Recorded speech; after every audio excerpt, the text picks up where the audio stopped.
213 triliun untuk guru, dosen, tenaga kependidikan, meliputi gajinya, TPG, TPD.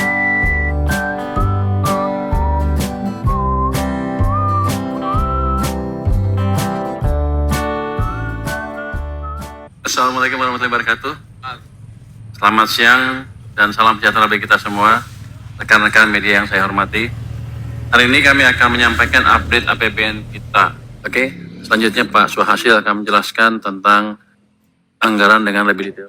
Terima kasih Pak Menteri. Teman-teman media yang saya hormati, beberapa slide berikut kita akan melihat detail dari APBN, realisasi APBN yang tadi sudah diuraikan oleh Pak Menteri, posturnya. Saya akan menerangkan 3 bagian: pendapatan, belanja, dan pembiayaan, karena Pak Wamentommy sedang ada tugas ke luar negeri. Tugasnya dari Pak Menteri juga, jadi dia meminta saya menguraikan yang keseluruhan APBN. Kita mulai dari pendapatan ya. Pendapatan ini angka yang tadi sudah disampaikan oleh Pak Menteri, dan kita lihat bahwa terhadap outlook pendapatan negara itu ya sekitar 65% saat ini. Ya, 65%. Jadi ini adalah angka akhir September, yang notabene adalah 9 bulan pelaksanaan APBN. Coba kita lihat sekarang detailnya. Next slide, sudah dirancang dan juga sudah mulai diumumkan. Berikutnya, di slide yang berikut, ini adalah rekap dari realisasi belanja sektoral, pendidikan, kesehatan, ketahanan pangan, dan infrastruktur.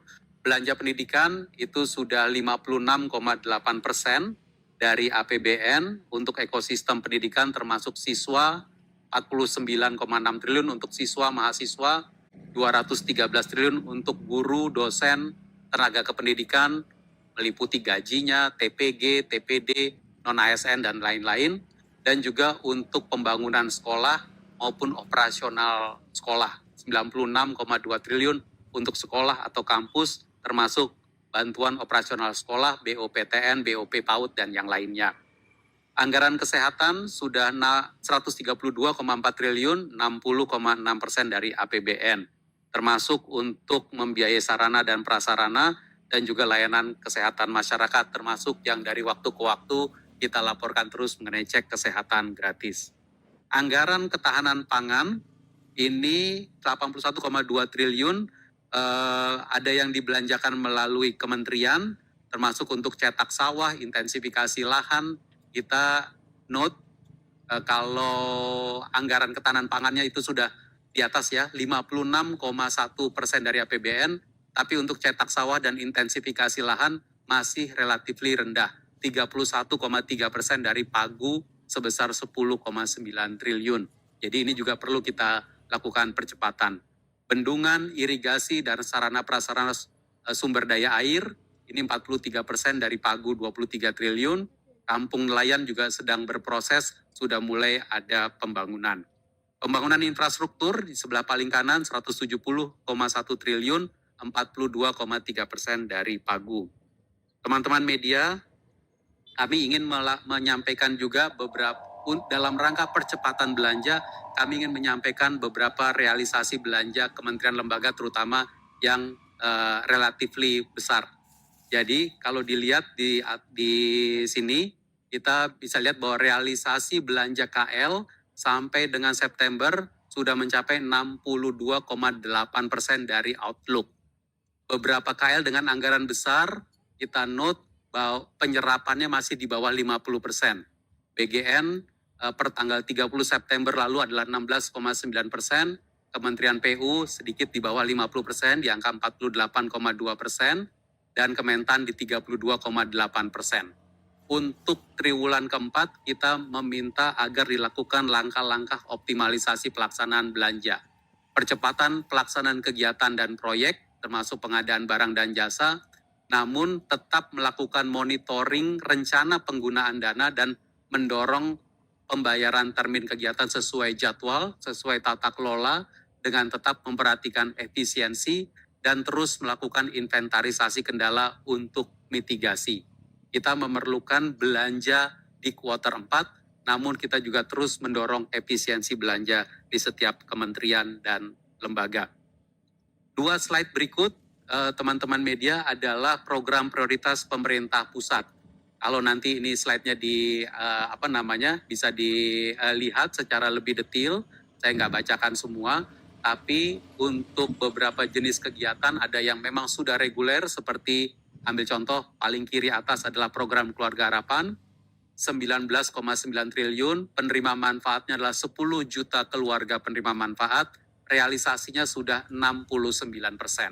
Ini karena memang dia on track, jadi 9 bulan 69%. Lalu program PIP, KIP kuliah, beasiswa lainnya juga sudah on track 74% realisasi.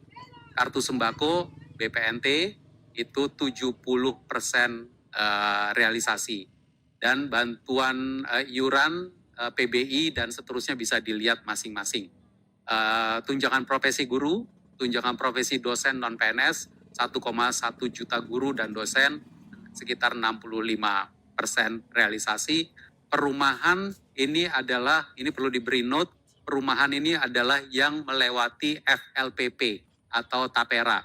Dari target 350.000 rumah sudah terrealisasi sekitar 192.000 rumah lebih.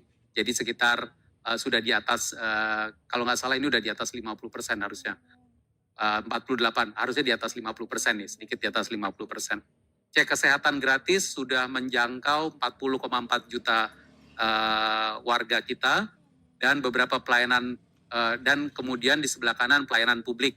Makan bergizi gratis, 31,2 juta penerima, sampai dengan 3 Oktober realisasi anggarannya adalah 20,6 triliun dari pagu 71 triliun, berarti sekitar 29%. Ini tanggal 3 Oktober. Nah, kalau kita lihat sebarannya sudah berlangsung di seluruh Indonesia, Sumatera dengan 6,6 juta penerima, Jawa, Kalimantan, dan seterusnya. Sekolah Rakyat dan Sekolah Unggul Garuda juga telah membelanjakan 1,1 triliun rupiah. Pagunya cukup tinggi karena ini termasuk untuk renovasi maupun penyelenggaraan operasional.